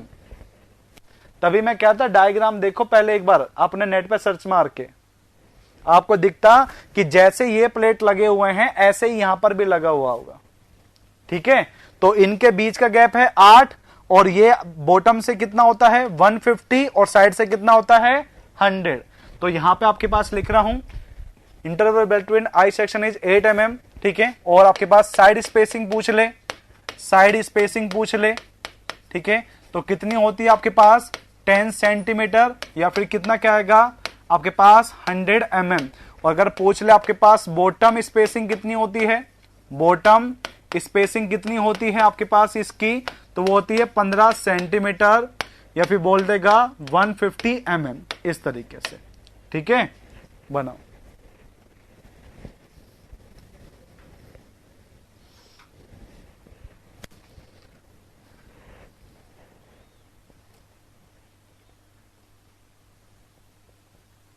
बना लिया क्या बेटा,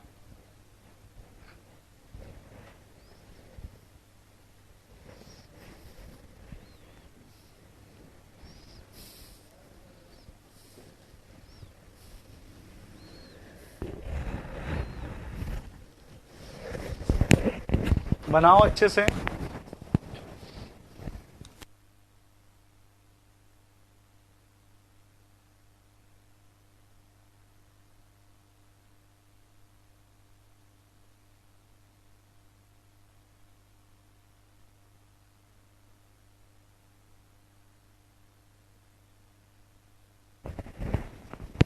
हाँ 8 mm फ्लेंज टू फ्लेंज।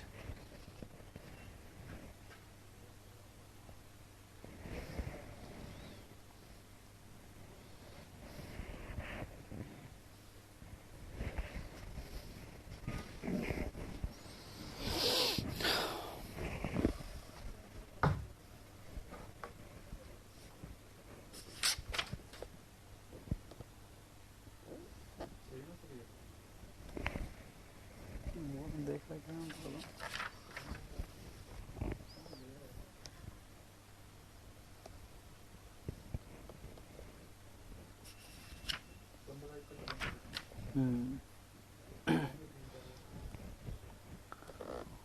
बना लिए क्या बेटा,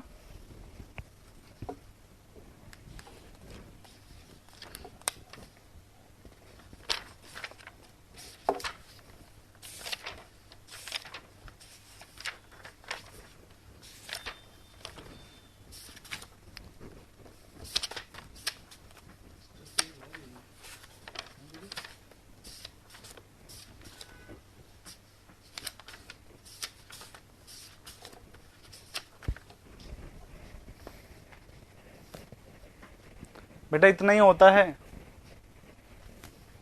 सब प्लेट हॉरिजॉन्टल है तो उसको क्या बोलेंगे, ये जो हॉरिजॉन्टल है इसको बेटा गसट प्लेट, ये जो आपके पास है इसे बोलते हैं गसट प्लेट।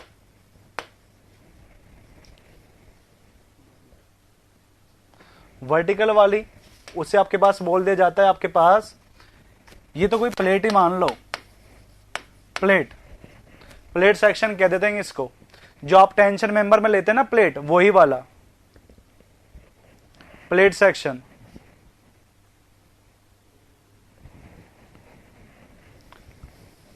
हाँ, कवर प्लेट कह दो।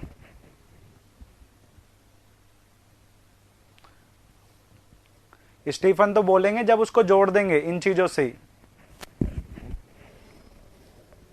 बना लिया क्या बेटा?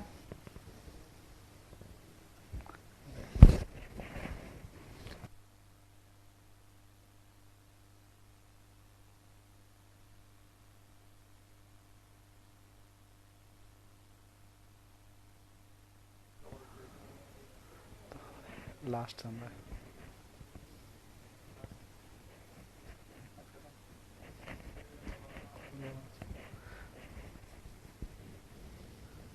हाँ, ये जो आपके पास टाई बार है, ये जो आपके पास टाई बार है, ये जोड़ने का काम करती है इन सभी को, इन सभी आई सेक्शन को जोड़ने का काम करती है। ठीक है, चलो आगे आ जाओ। जब तक डायग्राम दिखता रहेगा तब तक तुम पूछते रहोगे बेटा। ठीक है, चलो नोट करके इसके नीचे डायग्राम बनाना है। एक बार हटा दे डायग्राम, बट यहां से, ठीक है, बट आप उसी के नीचे बनाना, आप उसके नीचे ही बनाना इस चीज को। ठीक है, चलो अगर मैं ये डायग्राम जो दिखा रहा हूं वो दिखा रहा हूं आपके पास शियर फोर्स का, एसएफडी कह रहा हूं मैं इसको। पता होगा आपको एसएफडी क्या रहता है? नहीं, फिलेट जॉइस्ट बीम ये नहीं है।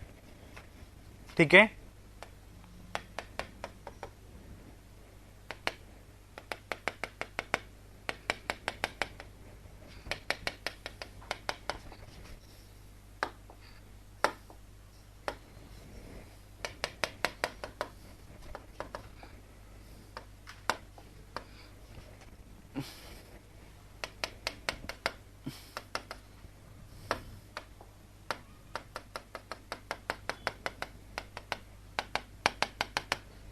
इस तरीके से बनता है।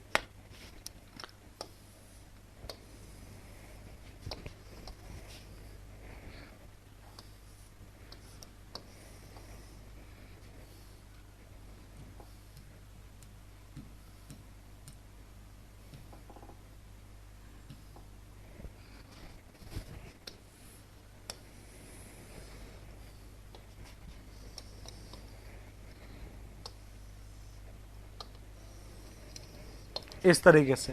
ठीक है, तो क्या कहते हैं कि जो आपके पास ए जो बेस प्लेट है, यहां पे वैल्यू क्या है? मिनिमम। यहां पे बेटा वैल्यू क्या है? मिनिमम। तो याद रखना, जो आपके पास एज ऑफ बेस प्लेट है, एज ऑफ बेस प्लेट है, वहां पर आपके पास क्या होता है? जीरो शियर फोर्स होता है। क्या होता है? जीरो शियर फोर्स होता है। बहुत पहले पढ़े थे। ठीक है, क्या होता है? जीरो शियर फोर्स होता है। मैक्सिमम की बात करें तो वहां पे कहां पर होता है? आपके पास सेंटर पे होता है और एक एज पर होता है टायर के। ठीक है, याद रखना, अगर मैक्सिमम की बात करें, अगर आपके पास इसके मैक्सिमम की बात करें, ठीक है, मैक्सिमम आपके पास शियर फोर्स कहां पर होगा? ये आपके पास किस पर होगा? ये आपके पास होगा edge of tyre and centre of column and centre of base plate कह दो, सेंटर ऑफ बेस प्लेट। ठीक है, ये बातें याद रखना, जिसमें से क्वेश्चन जो तुम्हारा आईएएस का देख लो, एसएससी का देख लो और जेई का देख लो, यही वाला आता है। एज ऑफ बेस प्लेट पर आपका शियर फोर्स क्या है? जीरो है। बनाओ इस डायग्राम को, पहले इस डायग्राम को बनाओ।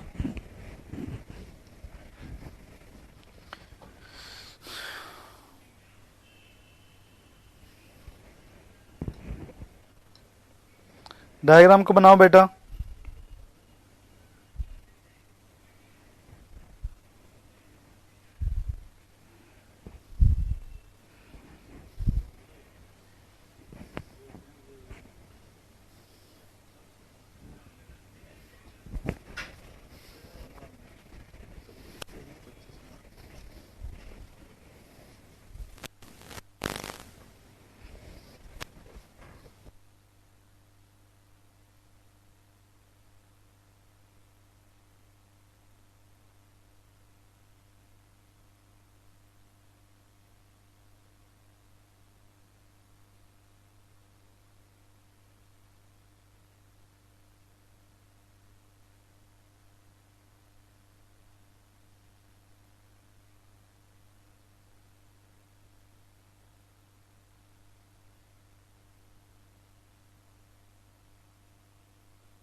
बना लिया क्या बेटा?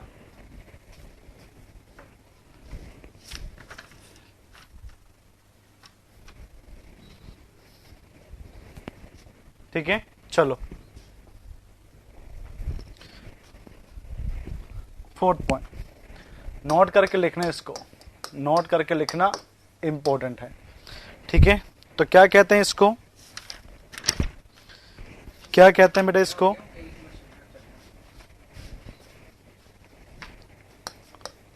To make design, to make design economical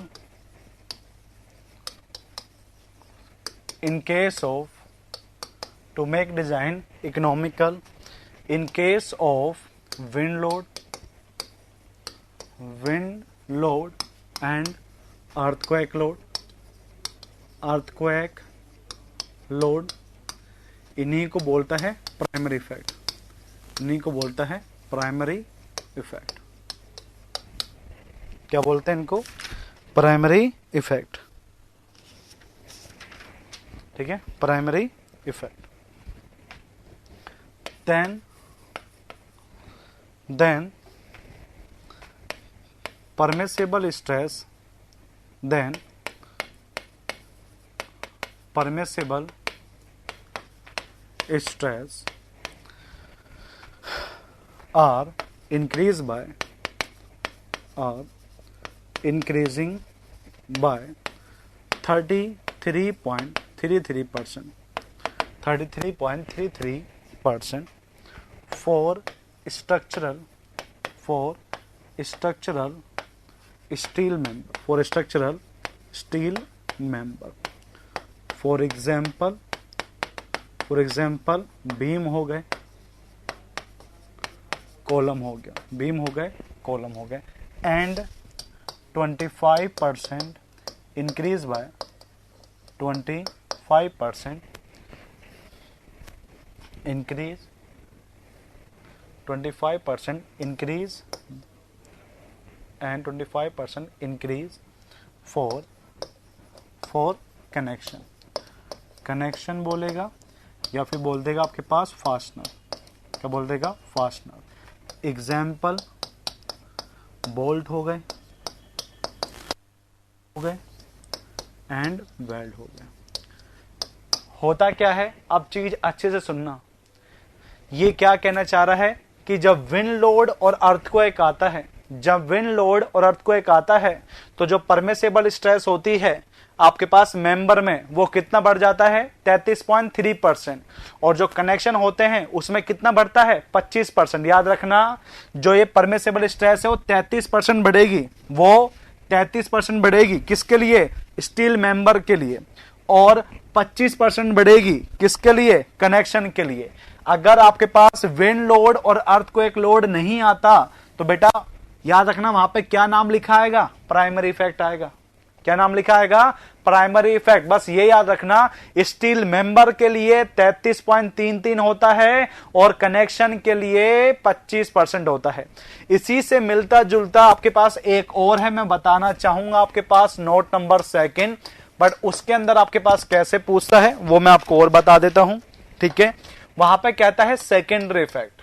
secondary effect, ये सेकेंडरी इफेक्ट क्यों कहता है? क्योंकि विंड लोड के कारण से नहीं होता। तो याद रखना, ये किसके कारण से नहीं हो रहा? विदाउट, सिंपल सा रखे, secondary effect without wind load and earthquake load. Without wind load and earthquake load, the permissible value, the permissible value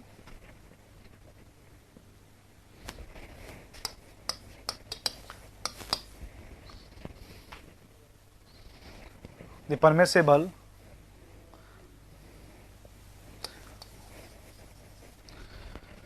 value in the member and its connection increase by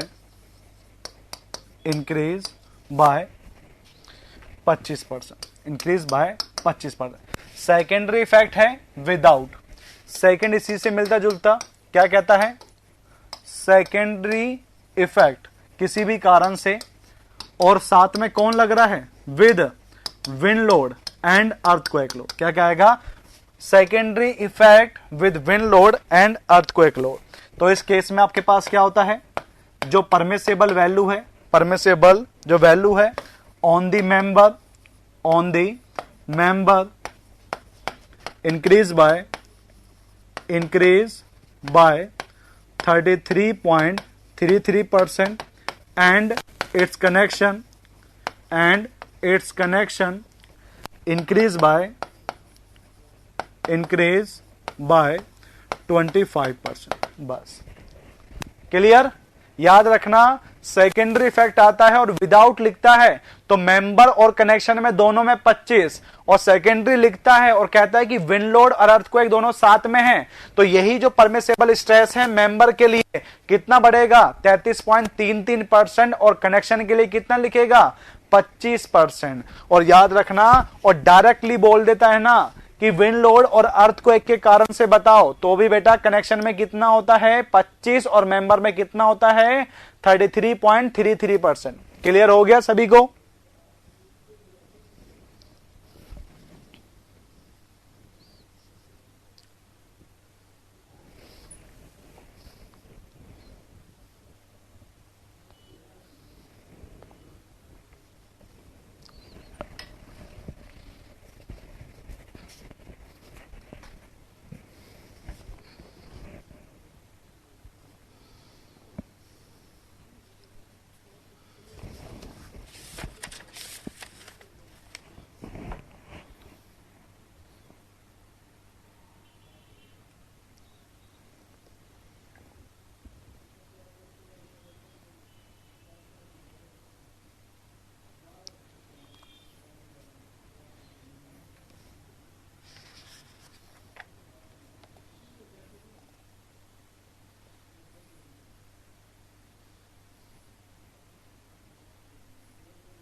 बना लिया। चलो, इसी के साथ आपका एक खत्म हो जाता है। ठीक है, ये वाला पार्ट आपके पास यहां खत्म हो जाता है। अब नेक्स्ट पार्ट की हम बात करेंगे, जो आपके पास क्या है, प्लास्टिक एनालिसिस। जो आपके बेटा नेक्स्ट पार्ट जो है वो आपके पास क्या है, प्लास्टिक एनालिसिस है। ठीक है, चलो उसके बारे में बात कर लेते हैं आपसे।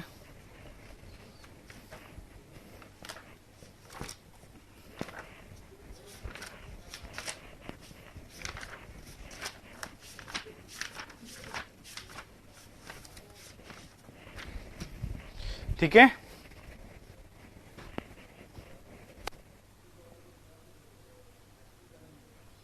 बेटा कल या परसों, कल तो नहीं कह सकते, परसों तक हो जाएगा, परसों तक आपके पास हो जाएगा। ठीक है, ये आपके पास हो गया प्लास्टिक एनालिसिस। प्लास्टिक एनालिसिस, ठीक है। चलो अब बात करते हैं कि प्लास्टिक एनालिसिस जरूरी क्यों है। जैसे कि आप सभी को बताया था कि हमारे पास 3 थ्योरी होती है, एक एलएसएम था जो हम बात कर रहे थे, एक डब्ल्यूएसएम था, एक मैंने बताया था अल्टीमेट लोड मेथड, जिसे हम प्लास्टिक लोड मेथड भी कहते हैं।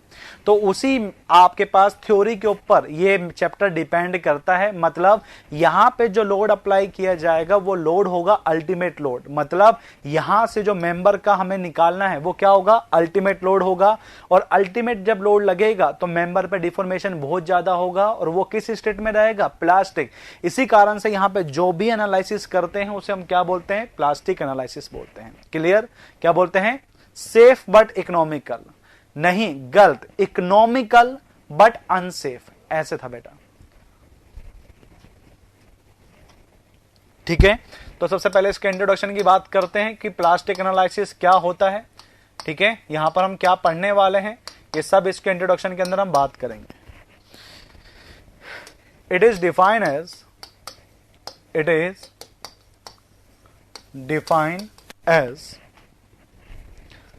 analyze in which, it is defined as analyze in which analyze in which the criteria for design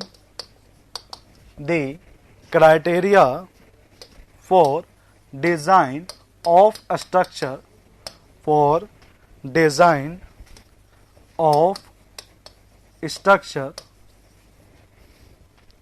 is the ultimate load.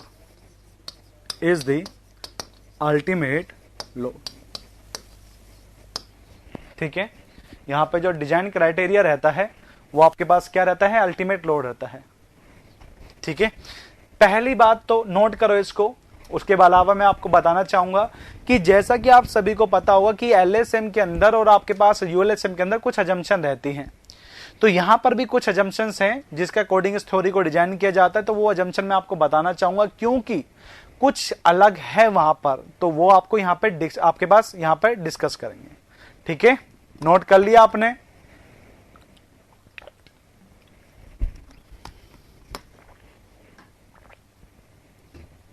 चलिए, यहां पे इसको बोलते हैं क्या, अजम्पशन इन प्लास्टिक एनालिसिस। अजम्पशन इन प्लास्टिक एनालिसिस। पहला अजम्पशन आपके पास यहां पे क्या है, पहला जो अजम्पशन है प्लास्टिक सेक्शन। ठीक है, पहला आपके पास क्या है, plane section remain plane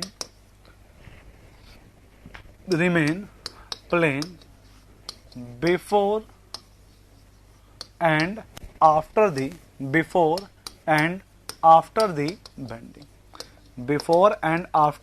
bending. Loading लगने से पहले और लोडिंग लगने के बाद जो प्लेन होगा वो बेटा क्या होगा, वो प्लेन ही रहेगा। ठीक है, इसका मतलब आपके पास क्या होता है, ठीक है, इसका मीन्स क्या है वो मैं आपको बताना चाहूंगा क्योंकि एग्जाम में आपके पास इसका मतलब ही पूछता है।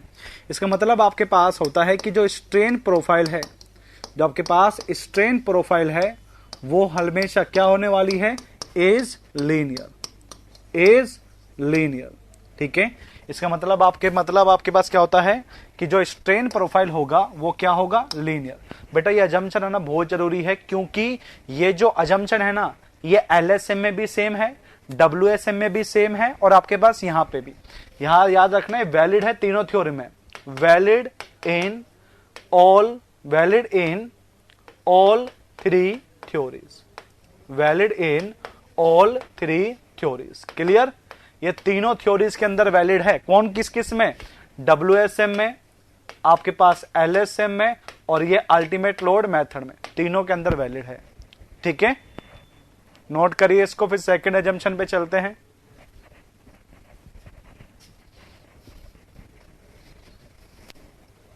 बना लिया, शाबाश। सेकंड आपके पास क्या कहता है, एक्सियल डिफॉर्मेशन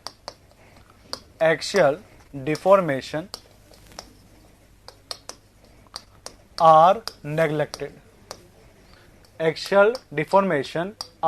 नेग्लेक्टेड। मतलब कोई भी डिफॉर्मेशन आ रहा हो और जो एक्सियली आ रहा हो तो आप उसे कंसिडर नहीं करेंगे। ओनली जो ट्रांसवर्स लोडिंग होगा आप उसी को ही कंसिडर करना है, जो भी एक्सियल लोडिंग होगा वो यहां पे कंसिडर नहीं किया जाएगा। ठीक है, चलो ये देखिए सेकंड वाला।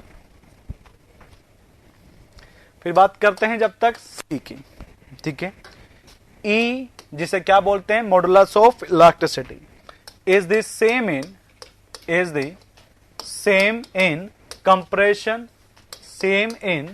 Compression and tension.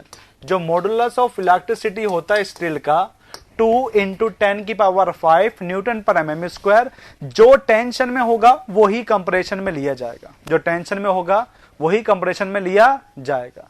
Sir beam और ट्रस्ट में एक मेजर डिफरेंस क्या होता है? मेजर डिफरेंस की बात करें तो जो बीम के अंदर लोड ट्रांसफर होता है वो ट्रांसवर्स डायरेक्शन में होता है, और जबकि आपके पास अगर ट्रस्ट की बात करें तो यहां पर लोड होता है एक्सियली। ये मेन डिफरेंस है। दूसरी बात करें तो बीम हॉरिजॉन्टल होता है और ये इंक्लाइंड मेंबर होते हैं यहां पर। डिफरेंस तो बेटा बहुत ही है यहां पर, एक की तो तुम क्या बात कर रहे हो।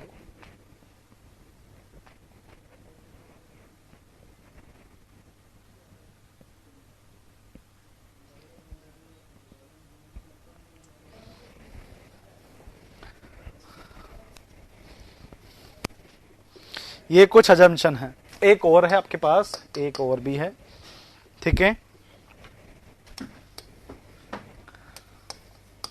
Plastic analysis is based on idealized curve, is based on idealized curve। idealized curve क्यों बोलते हैं? क्योंकि बेटा ऐसा होता नहीं, हम मान लेते हैं, ठीक है, ऐसा होता नहीं हम मान लेते हैं, इसलिए इसे आइडियलाइज कर्व कहते हैं। तो इसे आइडियलाइज कर्व कैसा होता है, क्या आपने देखा है? हाँ बेटा, आप लोगों ने देखा है और हमने डिस्कस भी किया है। ये स्ट्रेन है और यहां पे आपके पास क्या होता है, स्ट्रेस। ये कुछ इस तरीके से जाके ऐसे कांस्टेंट हो जाता है और यहां पे जो ये वैल्यू है, ये आपके पास जो वैल्यू है वो क्या होती है, यील्ड होती है। क्लियर? ये हम डिस्कस कर चुके हैं, याद आ रहा है सभी को? सर स्ट्रेन लीनियर तो इलास्टिक होगा ना, प्लास्टिक थोड़ी ना होगा। संजय बेटा लीनियर तो स्ट्रेन,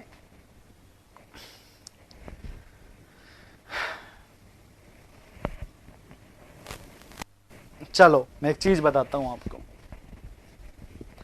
चीज बताता हूं। ये आपके पास मेंबर है, ये गेट का क्वेश्चन है, याद रखना, ये गेट का क्वेश्चन है, याद रखना, गेट के अंदर आया था, ठीक है। देखो ये कोई रेक्टेंगुलर सेक्शन है, तुम लोडिंग लगाते हो तो पहले तुमने लोडिंग लगाया यील्ड से कम, मान लो F1, मान लो F1 टॉप पर।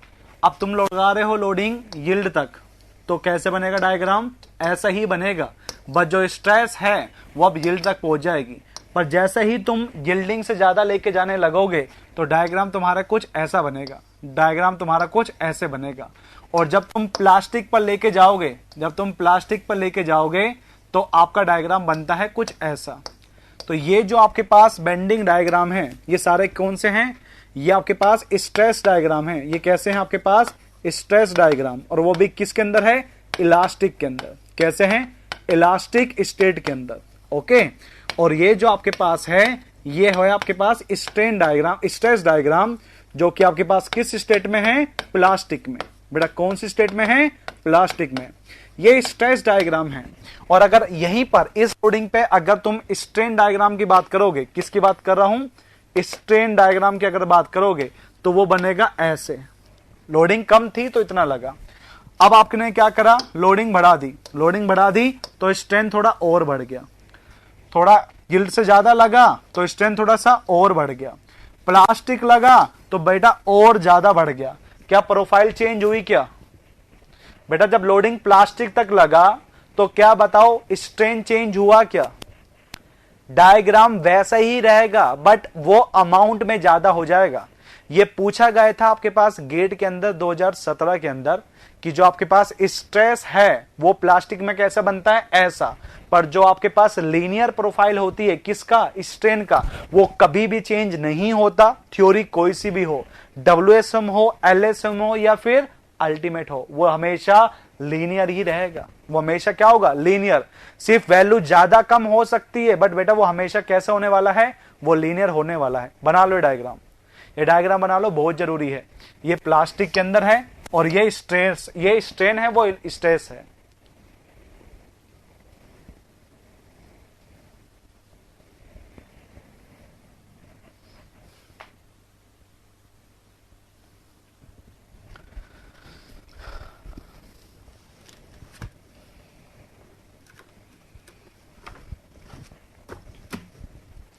बना लिया आप सभी ने डायग्राम?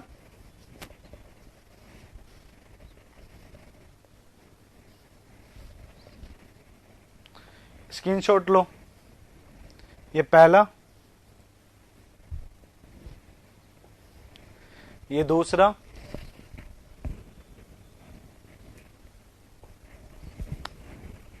तीसरा, चौथा,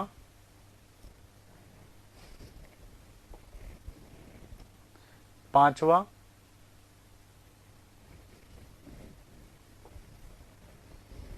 6वां,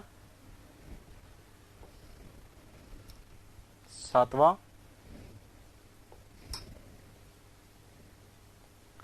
8वां और ये 9वां। और अब हम आपसे अगेन कल मिलेंगे। जब तक के लिए हंसते रहिए, मुस्कुराते रहिए और क्वेश्चन लगाते रहिए। ठीक है, ठीक है बेटा, गुड नाइट। कल आपसे वापस मिलेंगे, ठीक है, सेम टाइम पर। चलिए।